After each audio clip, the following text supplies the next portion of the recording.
Boker Tov, everybody.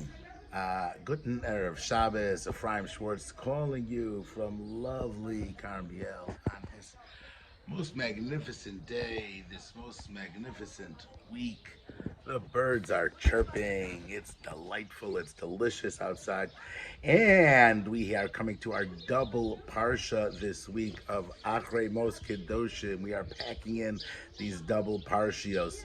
And just wanted to share with you guys an incredible insight that I had this week that I think is just so powerful and really helps explain. It's really been floating through my mind in so many different areas. Let's see if we can squeeze it all in 10 minutes. So say, okay, Mom, I'll try to do that today.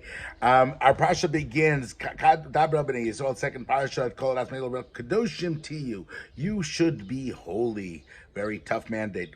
Ki kadosh ani Hashem Elokeichem. Because I am holy, Hashem, your God.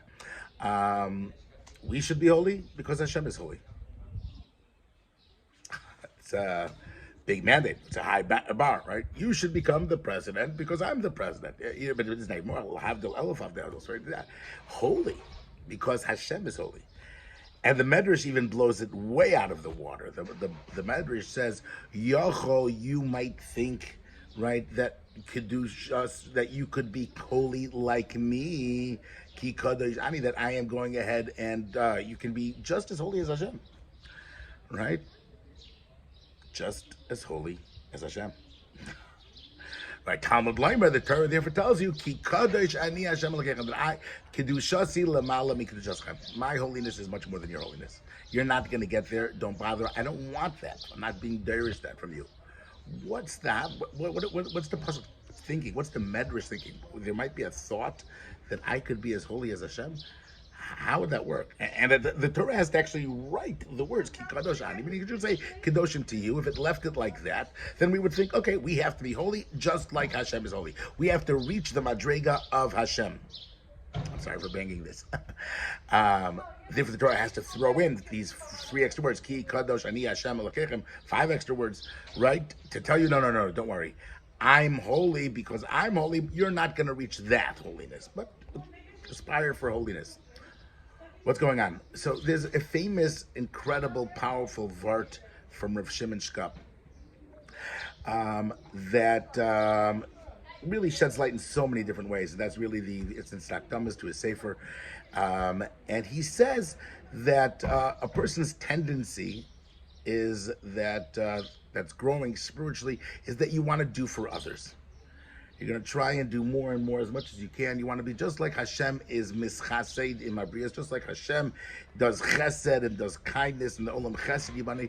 We're also going to always try to go ahead and do like Avraham Avinu. We're going to do chesed. We're going to welcome guests. We're going to do things. We're going to volunteer for organizations. We're going to try to do as much chesed as we can. Right? Now, a person that is osek all that time in chesed might think, that I should go ahead and do chesed and everything as much as I can at the expense where I'm nothing. My needs don't count at all. I want to be totally selfless. Just like Hashem is totally selfless. Meaning that if I have a struggle or a challenge between what I want to do or what my friend, my organization, my community needs me to do, then I have to cancel my own needs and focus on them because I don't count, right? So you might think that we have to become kadosh like Hashem. Or the word kedusha is separate, right? Separate means that it's not really connected to anything else. I have to be totally negate myself entirely, just like Hashem, in order to be mischased in Mabrias. So that's wrong. The Pasuk tells us that's not true.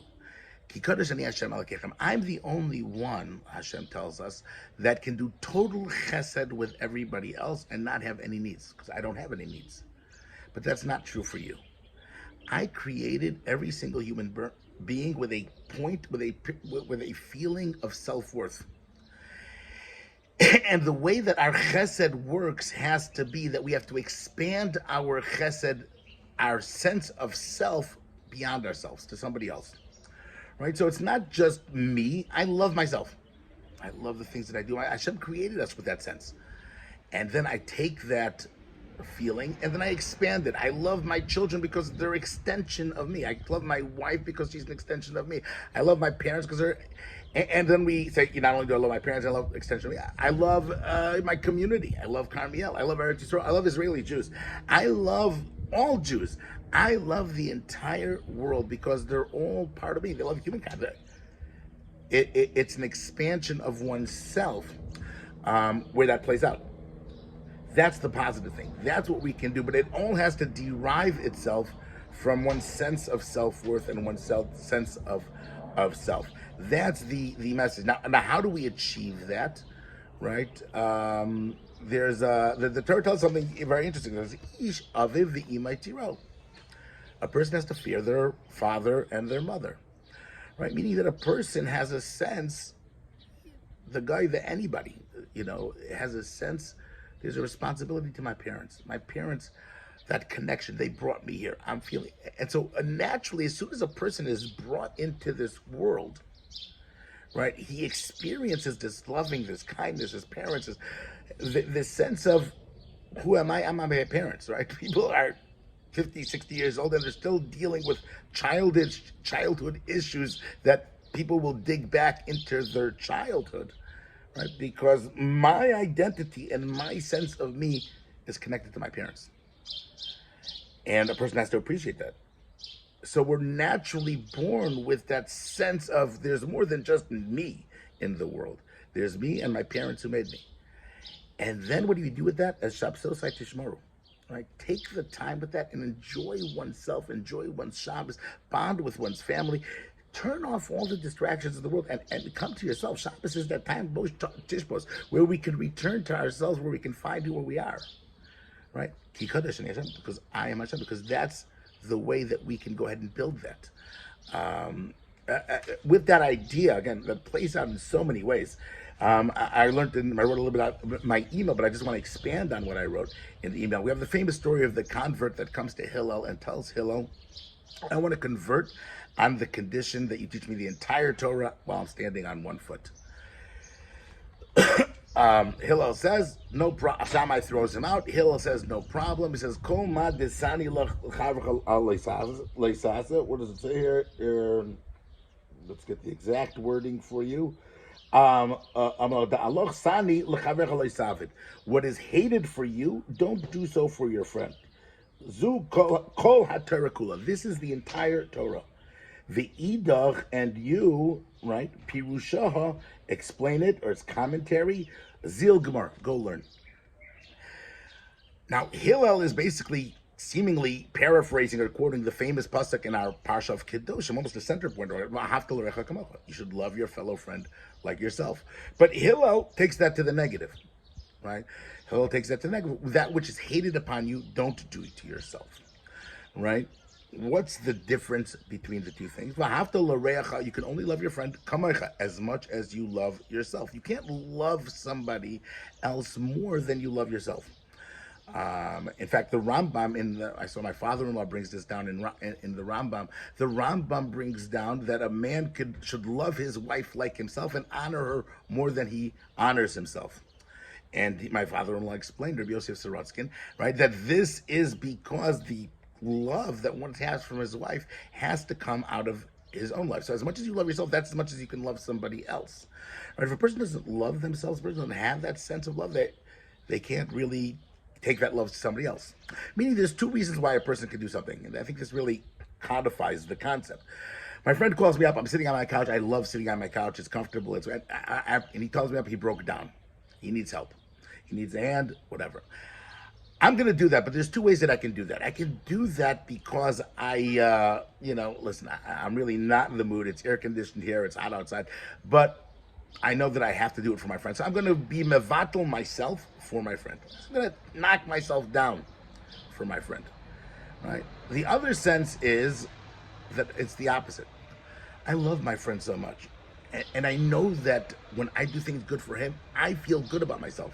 I feel, in fact, so much better about myself because he's part of me, right? Than sitting in this couch in this air conditioning. That even though I'm going to have heat in this mat, even the harder it is, the better I'm going to feel. People say that about working out. I wouldn't know though. The harder that run is, the better they feel afterwards, right? So there's this sense that I'm going to feel better because I did that act. So it has to come from that second sense that it's expanding out of me.